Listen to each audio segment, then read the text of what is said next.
Olá! A Câmara Municipal iniciou este ano a 10ª legislatura. São 40 anos de história que coincidem com a criação do município do Rio de Janeiro. Na reportagem que você vai assistir agora, a jornalista Gabi de Saboia explica que o Rio foi capital federal, virou estado da Guanabara e só após a fusão com o já existente estado do Rio de Janeiro, em 1975, se tornou um município. 2 anos depois, foi reinstalada a Câmara Municipal. Uma história que você vai conhecer agora.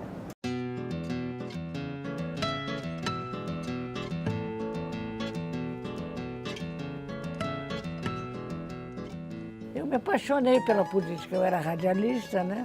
Nunca sonhei com política, nunca fiz política de jeito nenhum. De repente me vi eleita, bem eleita, prestigiada, né? Já fazia esse programa Alô Deise na Rádio Nacional, que era um programa de prestação de serviço, e me vi eleita e foi muito bom. É com carinho que a radialista e atriz Deise Lúcide lembra do tempo que era vereadora da cidade do Rio de Janeiro. Deise era uma das 2 mulheres que fizeram parte da primeira legislatura da Câmara Municipal em 1977. Há 40 anos, a Câmara se instalou aqui, no Palácio Pedro Ernesto. Anota essa data, 3 de março de 1977, é o dia do primeiro projeto de lei da primeira legislatura da Câmara Municipal do Rio. O Rio era a capital federal. Após a transferência da capital para Brasília, em 1960, o Rio virou o estado da Guanabara e possuía um governador e uma Assembleia Legislativa, como em qualquer estado. Mas em 1975, o estado da Guanabara é extinto e o Rio se torna município e passa a integrar o estado do Rio, que já existia, e se torna a capital fluminense. Em 1977, tem início a primeira legislatura da Câmara Municipal. E há 40 anos que a nova Câmara passou a funcionar no Palácio Pedro Ernesto, com 21 vereadores. Nessa época, só existiam 2 partidos, como lembra saudoso Américo Camargo, vereador que também fez parte da primeira legislatura. Naquela época eram 2 partidos, Arena e MDB. Eu era da Arena. Outro vereador da primeira legislatura, o professor Moacir Bastos, nos conta como era a divisão partidária na época. A Arena, que reunia 5 elementos, e o MDB, que tinha 15 elementos. Era uma desproporção gigantesca. A convivência era pacífica, era boa, não havia dificuldades, não é? Mas com facilidades maiores para o MDB, pela sua forte presença. Pelas fotos, o professor Moacir Bastos relembra como era o processo legislativo. Foto realizada durante uma sessão, aparece o Carlos de Brito, que foi o primeiro líder da Aliança Renovadora Nacional, a Deise, que foi a nossa primeira vice-presidente, e eu que fui o segundo vice-presidente. E nos conta como eram as sessões. Éramos só 21. As sessões tinham início às 15 horas, quando o presidente, na sua clássica fala, dizia que estava aberta a sessão e por 1 hora cada vereador poderia utilizar 5 minutos para tema livre. Depois, às 3 horas, nós dávamos início ao pequeno processo legislativo em que cada vereador podia já falar com a parte, coisa que não se permitia na primeira etapa. E no terceiro momento, que era o grande expediente, todos podiam falar e todos podiam ser aparteados. Eu diria que foi uma experiência interessante perceber, porque a primeira Câmara Legislativa havia elementos novos, mas havia também algumas figuras emblemáticas, como eram Eurípides Cardoso de Menezes, e havia também outros que tinham uma presença como jornalistas que eram, muito forte. Como a radialista Deise, que lembra do primeiro projeto de lei que criou. Porque eu achava que a gente tinha que formar as crianças, né? Formar o adulto. E a gente só forma isso quando é criança, né? Eu acho que a creche é uma coisa, se bem feita, bem organizada, pode dar grandes pessoas. Eu fiz um projeto que o próprio Álvaro Vale me sugeriu. Foi um projeto sobre ruas do Rio. Todos os nomes do Rio, alguns são nomes de um jornaleiro, de um médico, de um dentista, de um padeiro que foi importante na região. Ele me sugeriu pegar esses nomes, como eu era professor, e fazer um projeto em que os nomes históricos, geográficos, científicos fossem substituindo esses nomes que não tinham nenhuma razão de ser. Eu lembro que o meu projeto assim mais falado foi o do tombamento da Rua da Carioca. Foi um projeto que trouxe a essa Câmara um sem número de pessoas, houve muita agitação em torno dele, não foi aprovado. Mas valeu pelo debate, valeu pelo conhecimento histórico da própria cidade do Rio, né? E porque os vereadores também puderam, de alguma maneira, conhecer melhor o funcionamento da própria Câmara. O tombamento aconteceu quase 10 anos depois pelo Estado e, mais recentemente, alguns imóveis foram tombados também pela Prefeitura. Outra foto e outra história marcante da Câmara. Essa aqui foi uma homenagem ao Burle Marx. Nós o trouxemos e o Burle Marx recebeu uma comenda, ficou muito feliz e exercitou os seus dotes de cantor e a noite se prolongou. Já na segunda legislatura, que foi de 1983 a 1988, aconteceu a primeira eleição direta que elegeu 33 vereadores de 5 partidos e contou com a presença de figuras ilustres como Carlos Imperial, que foi o vereador mais votado e se destacou como defensor da moralidade pública. A terceira legislatura ficou marcada pelo impeachment da vereadora e presidente da casa, Regina Gordilho, que gerou uma grande confusão. Com a saída da vereadora, o capitão do TRI, Carlos Alberto Torres, assumiu a função. De lá para cá, a Câmara foi se tornando cada vez mais heterogênea e abrigando mais partidos. Essa 10ª legislatura é composta de 51 vereadores de 19 partidos. E foram 40 anos de muito trabalho para os 425 vereadores que passaram pela casa. Aqui foram produzidas 6.123 leis ordinárias. Só na última legislatura foram produzidas mais de 1.000 leis. É a segunda maior Câmara Municipal do país, ficando atrás somente de São Paulo. E será que ao longo dos anos o papel do vereador mudou? Não mudou, não. Aumentou, né, a responsabilidade. Porque agora você tem que fiscalizar mais ainda, você tem que estar de olhos abertos, as coisas não param. Está muito difícil a vida no Brasil, né?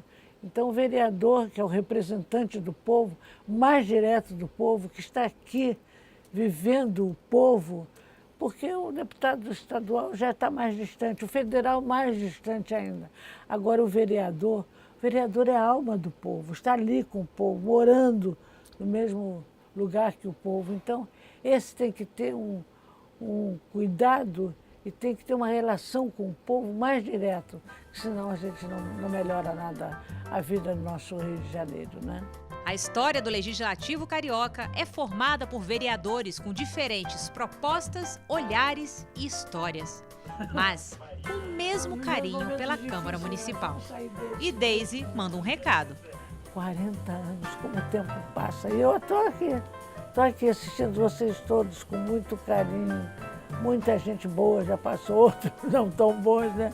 Mas muita gente boa já passou por lá. E eu quero desejar a vocês, meus colegas da Câmara de Vereadores, tudo de bom, tudo de bom. Eu sei que é difícil, às vezes eu sei que é complicado, complica a vida da gente, mas a gente tem sempre uma maneira de fazer política com dignidade, que isso é o mais importante para o povo, né?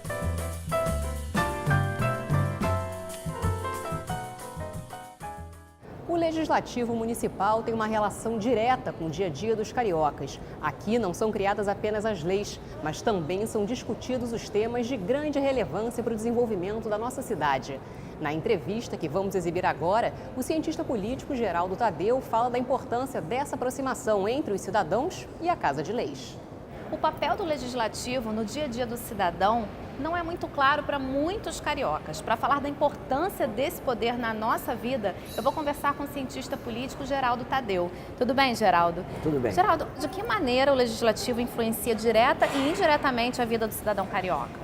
O legislativo tem uma participação muito importante na vida do cidadão, primeiramente porque ele é encarregado de votar o orçamento. Então, todas as políticas públicas, né, os percentuais, enfim, os recursos são alocados pelo legislativo com a votação do orçamento.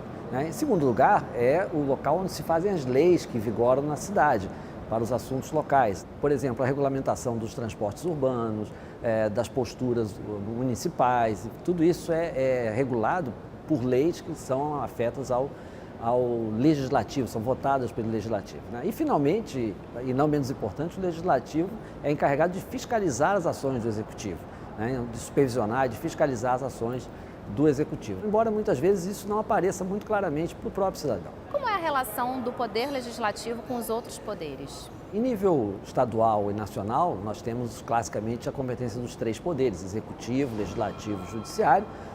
O legislativo encarregado de votar as leis, né, de fiscalizar o executivo, de votar o orçamento especificamente. O executivo encarregado de pôr em prática, de executar aqueles comandos que estão na legislação, né, prover a população com serviços públicos básicos, com segurança, educação, saúde, emprego, etc. E o judiciário sempre chamado, é o poder que é chamado a dirimir conflitos, enfim, resolver conflitos e aplicar a lei nos casos específicos. Né? Então, isso ocorre em nível nacional e estadual. No âmbito municipal, não existe um judiciário municipal. No âmbito municipal, nós temos o legislativo e o executivo. Né? O legislativo vota as leis, o orçamento e fiscaliza. E o executivo provê as principais políticas públicas de âmbito local, né? E especialmente educação básica, saúde, atenção primária de saúde, posturas urbanas, regulamentação do plano diretor da cidade, enfim, segurança local com guarda municipal. Então, basicamente, são essas atribuições do Executivo e do Legislativo. Esse ano a gente está comemorando 40 anos da Câmara Municipal do Rio de Janeiro e muitos acontecimentos marcaram a história do Brasil e se passaram aqui onde a gente está, nesse palácio, né? O Palácio Pedro Ernesto. Como, por exemplo, eu estou lembrando agora da discussão se o Brasil entraria ou não na Segunda Guerra Mundial. Você lembra de outros acontecimentos importantes e da importância também desse local, da Cinelândia, como palco de fatos políticos? A Câmara de Vereadores, o Palácio Pedro Ernesto, sempre foi muito importante na vida política do então Distrito Federal, né, que foi a capital da República até 1960, com mudança para Brasília. Então, viveu momentos muito importantes e, por extensão, a Praça da Cinelândia, que fica em frente ao Palácio Pedro Ernesto, se tornou uma espécie de ágora, uma espécie de fórum público, cívico, onde vão desaguar praticamente todas as manifestações públicas no Rio de Janeiro, com consequências muito importantes para o Brasil inteiro. Né? A Cinelândia virou uma espécie de palco privilegiado de manifestações cívicas no país. E você, como cientista político, qual a sua análise? Você acha que isso pode mudar? Sim, eu acho que os legislativos, em geral, eles têm se tornado cada vez mais transparentes. Se você olhar, por exemplo, hoje a ordem do dia da Câmara de Vereadores está disponível na internet, você tem a TV Câmara, que transmite os debates, você tem uma série de instrumentos de controle, né, que revelam transparência, né, que revelam essa disposição de se abrir para a população. A população precisa vir também, né, precisa comparecer, precisa cobrar dos seus vereadores, porque o país está passando por momentos de muita transformação. O presidente da Câmara Municipal, o vereador Jorge Felipe, participou da primeira legislatura há 40 anos. É uma testemunha dos fatos que marcaram o Rio de Janeiro e a sua Casa de Leis nesse período. A jornalista Aline Bordalo entrevistou com exclusividade o presidente Jorge Felipe, que vai nos contar um pouco dessa história. Poucos políticos têm uma participação tão ativa na história da Câmara Municipal do Rio de Janeiro quanto o Jorge Felipe. Ele acabou de ser eleito pela 5ª vez consecutiva o presidente da Câmara. Presidente, obrigado por nos receber. Desde 1977, seu nome aparece na legislatura. Eu queria que o senhor falasse desses anos todos de experiência como vereador e também como presidente da Câmara. Realmente eu tive a oportunidade e a felicidade de viver quase todas as legislaturas, dessas 10 legislaturas, que desde a instituição do município da cidade do Rio de Janeiro, em 1976. São experiências profícuas, tivemos a oportunidade de conviver com dezenas de prefeitos, cada um com suas características, com suas convicções, com suas ideologias, seus compromissos, absolutamente diferentes entre si, e a Câmara sempre como mediadora nessa questão, né? Sempre prestando a sua contribuição para que a cidade tenha decisões convenientes e que atenda à necessidade da população. Então, eu fico muito feliz de ter tido a oportunidade de participar de 8 das 10 legislaturas. Nesses anos todos de experiência, o senhor viveu, com certeza, momentos muito tensos e também momentos alegres aqui. Eu queria que o senhor lembrasse de um momento alegre e de um momento tenso que tenha passado aqui na Câmara. Pois é, um momento muito tenso foi em 2013, quando a Câmara viveu aquelas invasões, né? Aquelas ocupações, e eu tentando ser o mediador desses conflitos. Foi um momento muito difícil, onde em determinado instante tive que tomar uma decisão mais dura para que preservasse o nosso dever, que é o de legislar em prol da cidade do Rio de Janeiro. E outros momentos alegres também vivemos, na medida em que a gente aprova leis que contribuam para a melhora das pessoas, da vida das pessoas. E elas vêm para aqui, ocupam a Câmara, saem felizes, fazem festa. Então, eu acho que a gente cumpre o nosso papel, né? Às vezes sendo mais duros e outras vezes mais cordatos e felizes por ter contribuído de alguma forma para melhorar a vida das pessoas. Em 2017, a Câmara está completando 40 anos. O que o senhor espera, como o senhor vê esses próximos 40 anos, digamos assim? Pois é, eu espero que os próximos 40 anos não sejam diferentes dos últimos 40 anos, porque a Câmara realmente fez legislação muito importante. Eu vou citar uma delas, que eu considero a mais importante legislação já produzida pela Câmara Municipal do Rio de Janeiro, a que determina o estabelecimento de turno único em todas as escolas públicas municipais. Então, eu tenho certeza que é investindo na educação que nós vamos melhorar a perspectiva futura dessas gerações que começam a dar os seus primeiros passos. E esses próximos 40 anos nós veremos produzir legislações como essa. E esse modelo, tudo indica que será seguido no Brasil todo, né? E aqui no Rio de Janeiro já está dando certo. Está fazendo escola, né? Muitos outros municípios estão adotando essa legislação, aliás, copiando ipsilíteres a nossa legislação.